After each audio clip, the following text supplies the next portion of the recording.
हम स्टार्ट करने वाले हैं हमारे नेक्स्ट कुछ और formulas for the dimension analysis.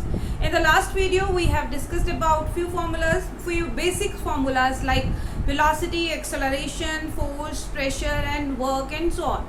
And in this video we will do more and more formulas and we will do an application of dimension analysis also. Right, let's start with. So dear students, we all know that the force is equal to mass into acceleration. For mass this is m and acceleration is lt minus 2. Right, हमने pressure का formula last video में किया था. क्या था वो pressure? Pressure is equal to force upon area. Force का dimension formula है M L T minus 2 and area का हो गया आपके पास L square. Area is a L length into breadth, so that is L square. So यहाँ से अगर ये एल ऊपर चला जाता है तो we get M L minus 1 T minus 2. Similarly हमने वर्क का किया था and this is very important thing to note that कि जब भी हम एनर्जी की बात करते हैं, वर्क की बात करते हैं, all types of energies and works are having same dimension formulas. तो हमें बार बार अलग अलग type of energies like electrical energy है या हीट एनर्जी है या किसी भी तरह का वर्क डन है तो हमें अलग अलग डायमेंशन फॉर्मूलाज याद करने की ज़रूरत नहीं होती because all these are having the dimensions same. So इसलिए जितनी भी तरह की एनर्जीज होंगी उनका फॉर्मूला सेम होगा एज पर हमने लास्ट वीडियो में किया था. तो आज हमारा जो नेक्स्ट फॉर्मूला बनता है, नेक्स्ट है ग्रेविटेशनल कांस्टेंट. देखो आप सबको पता है कि फोर्स ऑफ ग्रेविटेशन, ठीक है, between any two objects in this universe is given by the formula F is equal to G m by r square. Right, याद होगा सबको, है ना. तो ये F क्या है? G m by r square. G क्या होता है यहाँ पर? G is the gravitational constant. Mass m capital denotes the mass of one body and small m denotes the mass of another body. R denotes the distance between the two bodies. ये हम करते हैं. Let m is the mass of one body, small m is the mass of another body and let r is the distance between these two. ठीक है. तो by the law of gravitation the force of attraction between any two bodies in this universe is given by this formula. ठीक है. तो अब हमें formula याद है. We can find out the value of G from here. G क्या होगा हमारे पास? G ये उधर गया F R square by m into m. Right? Now how to derive the dimension formula for this? आप सबको अभी पता है कि फोर्स का डायमेंशन फॉर्मूला भी हमने लिखा था एम एल टी माइनस 2 होता है. ठीक है. एंड जो डिस्टेंस है that is measured in metre और उसका डायमेंशन फॉर्मूला हुआ L. M mass denotes for mass, M denotes for mass. So mass को हम मेजर करते हैं किलोग्राम में बट उसका डायमेंशन फॉर्मूला क्या होगा? एम. ठीक है. तो let us put these values. तो यहाँ पर एफ के लिए लिख दिया हमने M L T minus 2. R के लिए हमने पुट कर दिया L2 एंड यहाँ 2 टाइम्स मासेस हैं. राइट, तो हमने यहाँ लिख दिया M2. Right, now let us solve it. इस m स्क्वायर को हम ऊपर की तरफ जब लेके जाएंगे तो ये आपके पास है m LT माइनस 2. ये पावर 2 नीचे डिनोमिनेटर में है, जब ऊपर जाएगी तो बन जाएगा m माइनस 2. ठीक, and L2 was already there.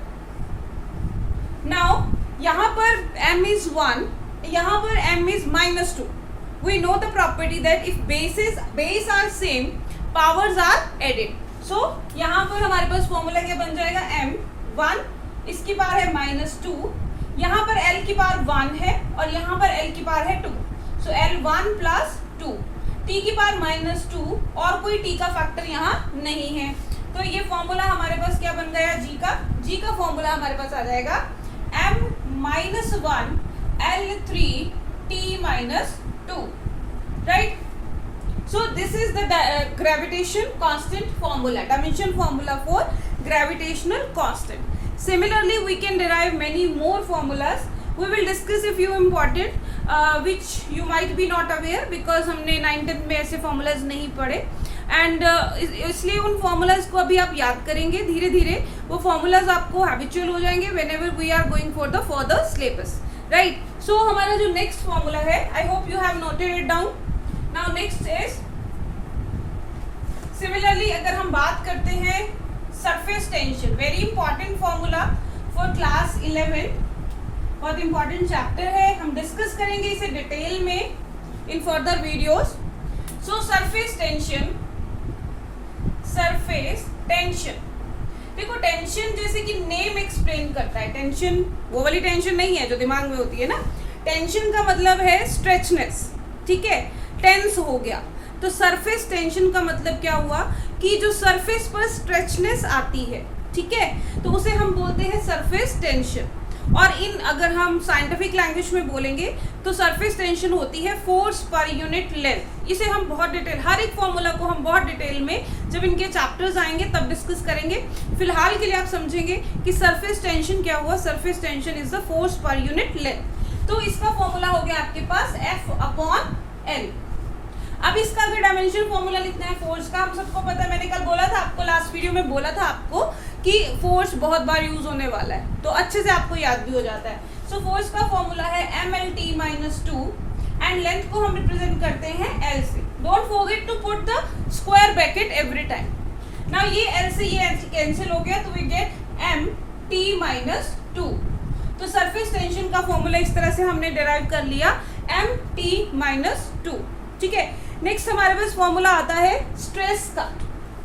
अब ये भी स्ट्रेस फिजिकल स्ट्रेस से नहीं कंसीडर करना, ठीक है। स्ट्रेस क्या है, स्ट्रेस का फॉर्मूला होता है is equivalent to pressure and its formula is force upon area, ठीक ना। फोर्स अपॉन एरिया अगेन, क्योंकि हम प्रेशर का ऑलरेडी निकाल चुके हैं, तो force is mLT-2 by L2, so it will go up. ये 1 है, ये 2 ऊपर जाएगा तो -2, तो 1 - 2 बन गया -1, तो इसको हम लिख लेते हैं mL1, ये 2 ऊपर जाएगा तो -2 and T-2, so we get mL-1 T-2 which is exactly same as the pressure, ठीक है। इसके बाद नेक्स्ट हमारे पास आता है स्ट्रेन का फॉर्मूला। अब ये स्ट्रेन वर्ड तो बिल्कुल ही आप लोगों ने नहीं सुना। देखो स्ट्रेन क्या है, फिर से छोटा सा कुछ थोड़ा सा एक्सप्लेनेशन आपको दे देते हैं। स्ट्रेन क्या होता है, स्ट्रेन का फॉर्मूला होता है change in configuration upon original configuration.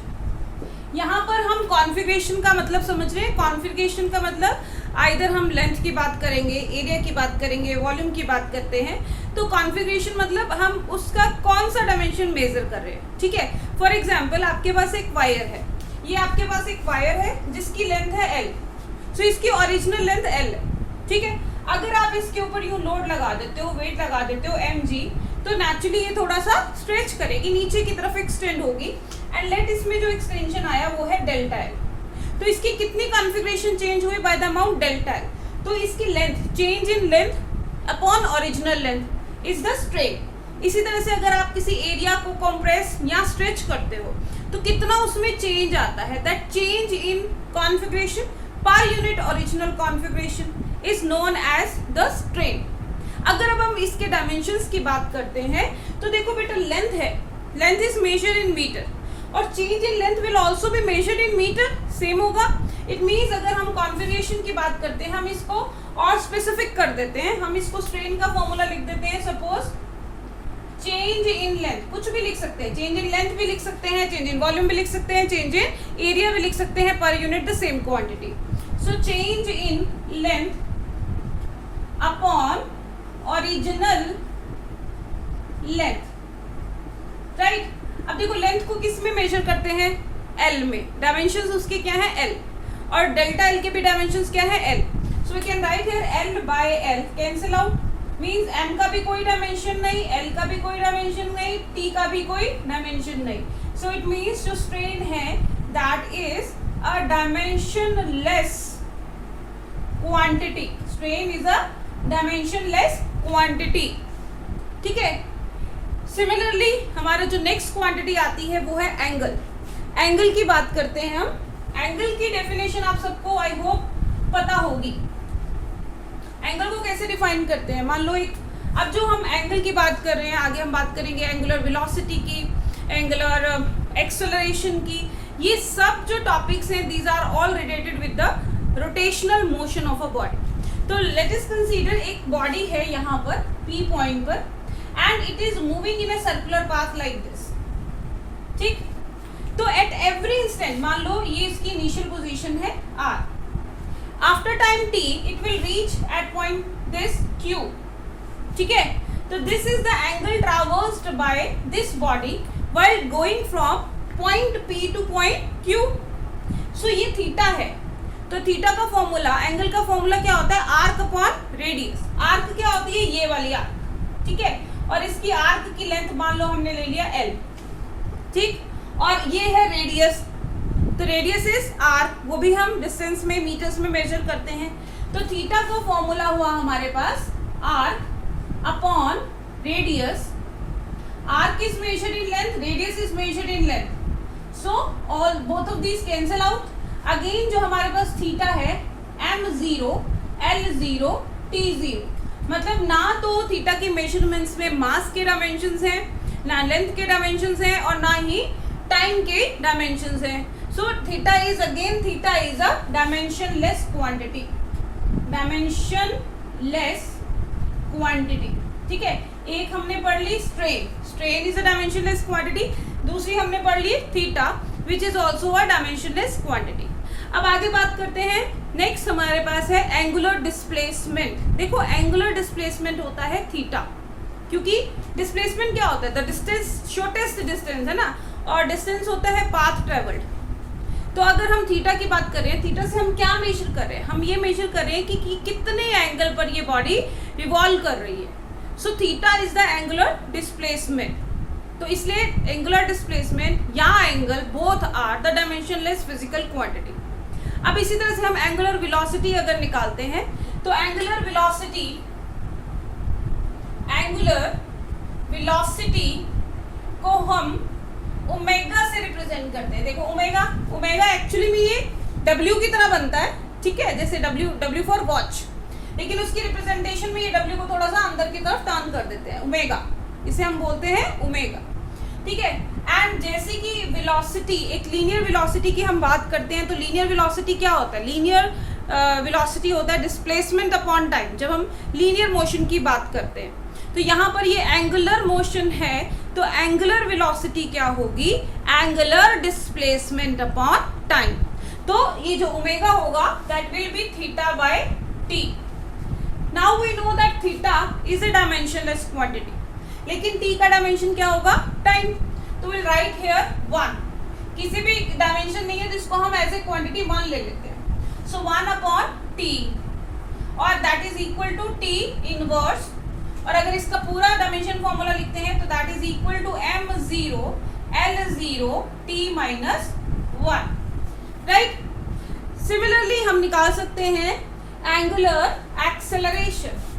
देखिए जैसे एंगुलर वेलोसिटी बना थीटा बाय टी, यानी कि angular displacement upon time, similarly angular acceleration होगा एंगुलर वेलोसिटी अपॉन टाइम। तो इसे हम रिप्रेजेंट करते हैं अल्फा से, अल्फा एंगुलर एक्सेलरेशन, ठीक।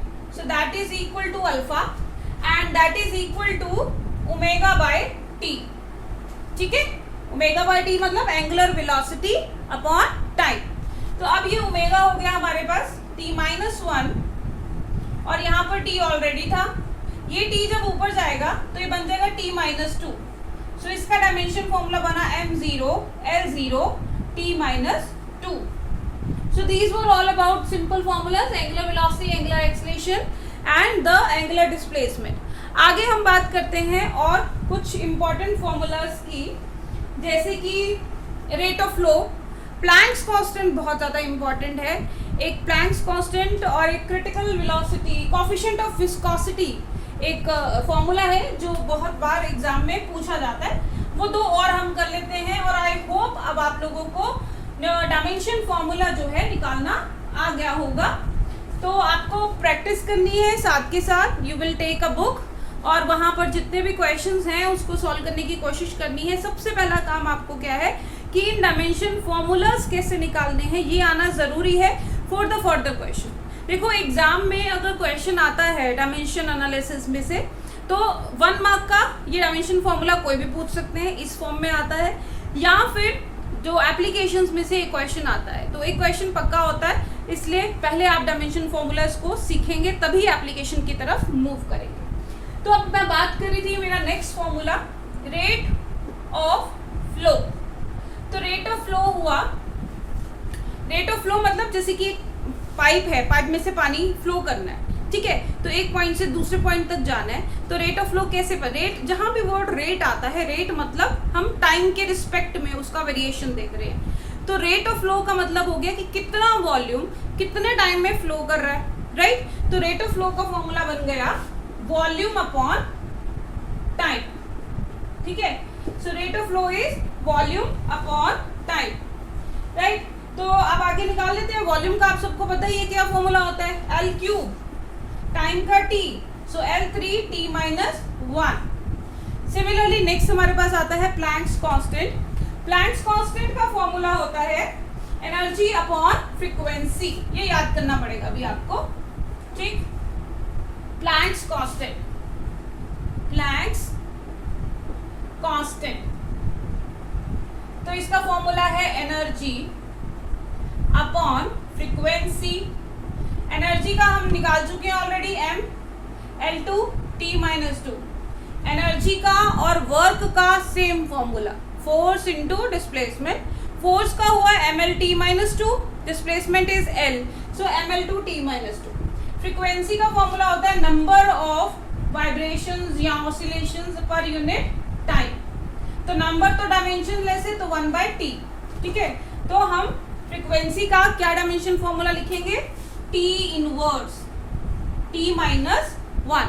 नीचे है ना फ्रीक्वेंसी, डिनोमिनेटर में फ्रीक्वेंसी है और फ्रीक्वेंसी इटसेल्फ इज 1/T, यानी कि T की पावर -1।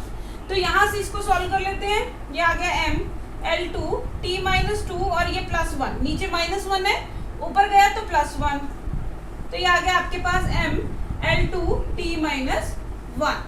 तो ये आ गया हमारे पास प्लैंक्स कांस्टेंट। नेक्स्ट फॉर्मूला है कोएफिशिएंट ऑफ विस्कोसिटी। इसका भी अभी आप फॉर्मूला याद रखेंगे बिकॉज ये आगे यूज होने वाला है बहुत ज़्यादा एप्लीकेशंस में अभी, तो उसको फोकस करेंगे, याद रखेंगे अच्छे से।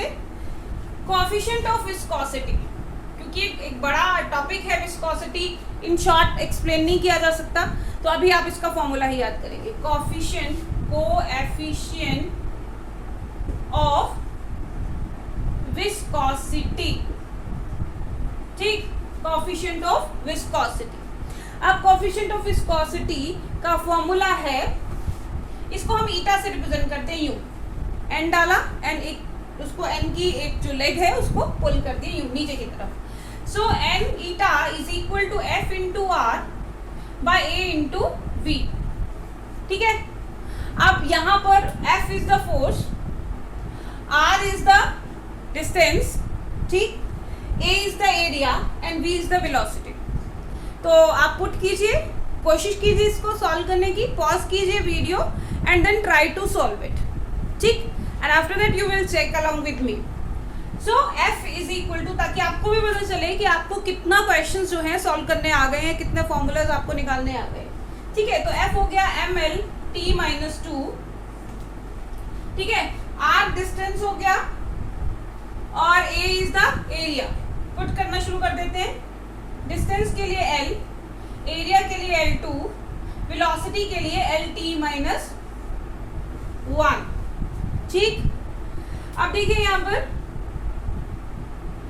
L स्क्वायर से L स्क्वायर कैंसिल, एक L बचा, ये M ऑलरेडी है, M L-1 T-3, देखो ये -2 ऊपर है ऑलरेडी और ये -1 है, ये +1 हो जाएगा ऊपर, तो ये बन जाएगा -2 + 1, यानी कि ML-1 T-1, ठीक है ना। इधर -2 था, I hope it is visible, ऊपर -2 था, ठीक है ना, नीचे -1 था, तो ये जब -1 ऊपर की तरफ लेके जाएंगे तो वो बन जाएगा +1, तो -2 + 1 इज -1। सो ये फॉर्मूला आपके पास आ गया ml - 1 t - 1 that is equal to eta which is equal to coefficient of viscosity. इसी तरह से और भी बहुत सारे फॉर्मूलाज हैं आपकी बुक्स में and you have to do practice for that. अब हम बात करते हैं एक डायमेंशन कांस्टेंट्स एंड वेरिएबल्स की, क्वांटिटी की, डायमेंशनल क्वांटिटीज की। देखिए दो तरह की क्वांटिटीज होती हैं, एक तो होती है हमारे पास कांस्टेंट क्वांटिटीज, कांस्टेंट क्वांटिटीज, और एक होता है वेरिएबल क्वांटिटी, ठीक है। कांस्टेंट क्वांटिटीज वो होती हैं जिनकी वैल्यू चेंज नहीं होती, जैसे 1 2 3 है, और आप कांस्टेंट की बात करते हो जैसे पाई है, पाई की वैल्यू होती है 3.14, इनकी वैल्यू चेंज नहीं होती। वेरिएबल वो होते हैं जिनकी वैल्यू कंटिन्यूसली चेंज हो सकती है, जैसे कि वेलोसिटी बॉडी की चेंज हो सकती है, डिस्टेंस चेंज हो सकता है, और अगर हम बात करते हैं आप फोर्स अप्लाई कर रहे हो वो चेंज हो सकता है। तो all this comes under the category of variables. अब बेस्ड ऑन दैट हमारे पास दो तरह की होती हैं, एक तो होते हैं डायमेंशन लेस कांस्टेंट एंड एक होते हैं डायमेंशनल कांस्टेंट, डायमेंशनल कांस्टेंट, ठीक है। सिमिलरली वेरिएबल भी इसी तरह से दो तरह के, डायमेंशन लेस कांस्ट वेरिएबल और दूसरा हो गया डायमेंशनल, डायमेंशनल, इसको मैं दोबारा लिख देती हूँ, डायमेंशन लेस, ठीक है। तो डायमेंशन लेस कांस्टेंट ऐसे कांस्टेंट जिनके डायमेंशंस नहीं होते, जैसे कि मैंने अभी एग्जांपल दिया 1 2 3 पाई की वैल्यू, ये सारे वैल्यूज ऐसी हैं जिनके डायमेंशंस नहीं होते। और डायमेंशनल कांस्टेंट ऐसा कांस्टेंट जिसके डायमेंशंस होते हैं, जैसे अभी अभी हमने किया था प्लैंक्स कांस्टेंट। प्लैंक्स कांस्टेंट का डायमेंशन हमने निकाला ग्रेविटेशनल कांस्टेंट कैपिटल G, उसका भी डायमेंशन निकाला। तो both were the constant but they are having dimensions, Planck's constant, ठीक है। इसी तरह से डायमेंशनलेस वेरिएबल, ऐसे वेरिएबल जिनके डायमेंशंस नहीं होते, जैसे अभी हमने डिस्कस किया था थीटा। थीटा क्या है, वेरिएबल है, लेकिन उसका डायमेंशन नहीं था, 0 डायमेंशन था, m0 l0 t0। हमने डिस्कस किया था strain, change in configuration upon original configuration, तो वो भी एक डायमेंशनलेस वेरिएबल था। तो we can write the example theta and strain here. Similarly dimensional variable आप कोई भी लिख सकते हो, लाइक आप फोर्स लिख सकते हो, प्रेशर लिख सकते हो, वेलोसिटी लिख सकते हो, any example you can give. So velocity, pressure etcetera, these are the dimensional constants, dimensional variables, ठीक है। ये यहाँ पर जब मैंने लिखा है वेलोसिटी, वेलोसिटी इसको अच्छे से लिख देते हैं, velocity, and try to keep the notes along with, these are the shortest note, आपको ये हेल्प करेंगे। आप साथ साथ देखिए वीडियो, साथ साथ आप इसको नोट करते जाइए, it will definitely help you, और इतना सफिशिएंट है इसके लिए नोट फॉर्मेशन के लिए। No need to write too much in your notebooks, ठीक है। आगे बात करते हैं इसकी एप्लीकेशंस की। आज हम थोड़ा सा स्टार्ट कर देते हैं एप्लीकेशन के बारे में। चलिए, डायमेंशन एनालिसिस की 3 बेसिक एप्लीकेशंस होती हैं। एप्लीकेशंस ऑफ डायमेंशन एनालिसिस, ठीक। पहली एप्लीकेशन क्या है, conversion of one system into another, ठीक है। सेकेंड एप्लीकेशन है चेकिंग द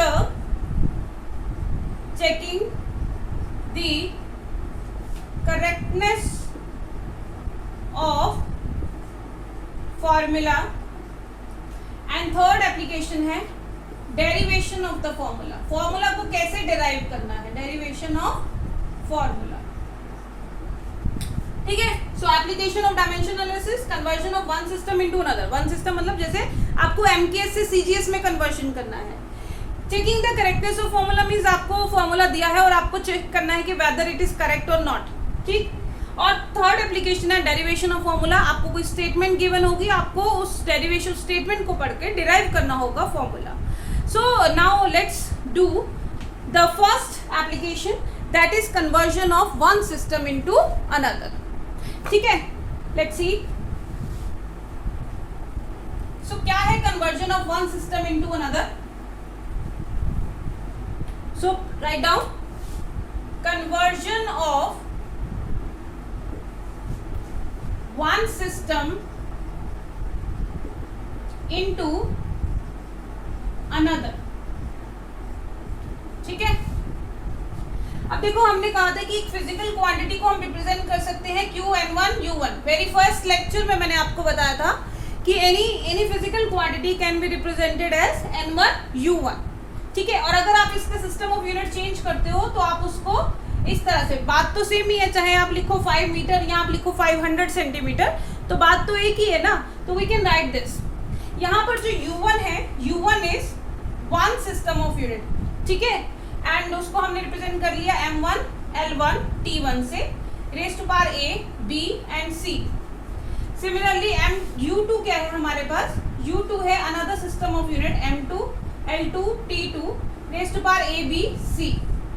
यहाँ पर जो ये पार्ट्स हैं A B C, ये A B C पार्ट्स हैं dimensions of that physical quantity जिसको आपको कन्वर्ट करना है। फॉर एग्जांपल आपको फोर्स को कन्वर्ट करना है, फोर्स के किसी यूनिट MKS से आपको CGS में जाना है। ठीक है ना, तो फोर्स का डायमेंशन फॉर्मूला क्या होता है? MLT-2।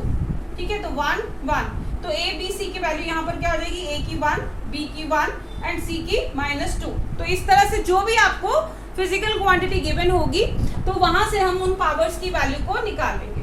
ठीक है, अब आपके पास सपोज आपको ये इस सिस्टम से दूसरे सिस्टम में जाना है, तो आप क्या करोगे? यहाँ से आपको N2 की वैल्यू, नॉर्मली क्वेश्चन ऐसे दिया होगा जैसे कि आपको दिया है 5 न्यूटन को कन्वर्ट करो डाइन में, डाइन उसका CGS यूनिट होता है। ठीक है, तो बेसिकली आपको N2 की वैल्यू निकालने के लिए बोला जाएगा। तो N2 यहाँ से आ जाएगा N1 U1 by U2। ठीक है, तो फॉर्मूला पुट कर देते हैं। N1 U1 by U2 हो गया M1 by M2 A, L1 by L2 B, T1 by T2 C। तो that is the formula for the conversion of one system of unit into the another system of unit. ठीक है, तो ये formula है। For example एक question आज कर लेते हैं, फिर we will continue the next question is the next formula, next derivation video में करेंगे, हम नेक्स्ट वीडियो में करेंगे। फॉर एग्जाम्पल जैसे कि यहाँ पर हम बोल रहे हैं कि आपको कन्वर्ट करना है फोर्स ऑफ 5 न्यूटन को डाइन में, डाइन होता है इसका CGS में यूनिट DY/NE और न्यूटन होता है उसका MKS सिस्टम में यूनिट।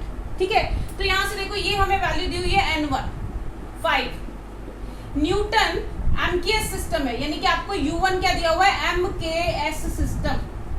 कन्वर्ट किस में करना है? डाइन में। तो डाइन मतलब U2 आपको दिया हुआ है CGS सिस्टम। तो सबसे पहले तो हम उनकी वैल्यूज लिखेंगे, तो यानी कि M1 U1 की टर्म्स कितनी हो जाएगी? M1 MKS मतलब मास इज इन किलोग्राम।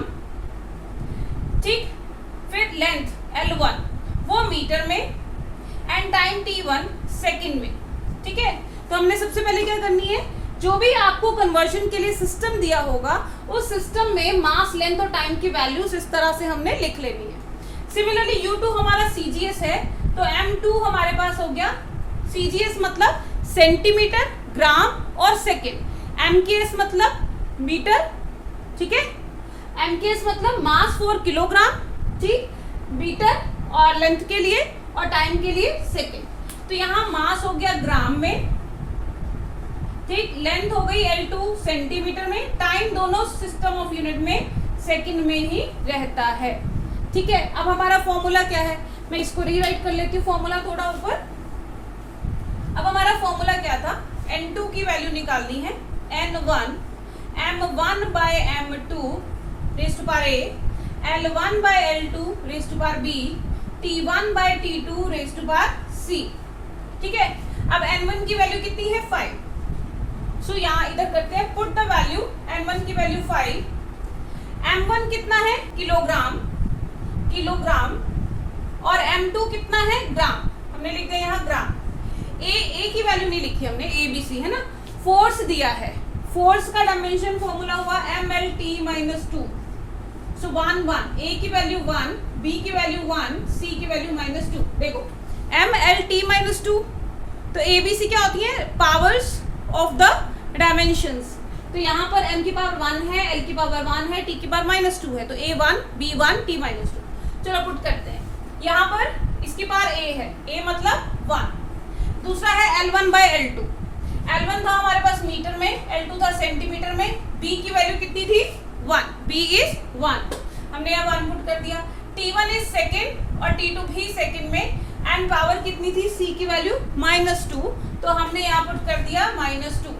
तो इसको सॉल्व कर लेते हैं। 5 किलोग्राम को लिख दिया 10⁻³ ग्राम बाय ग्राम 1, मीटर को लिख दिया 10⁻² centimetre bye centimetre, and second तो सेकंड है ही है, ठीक।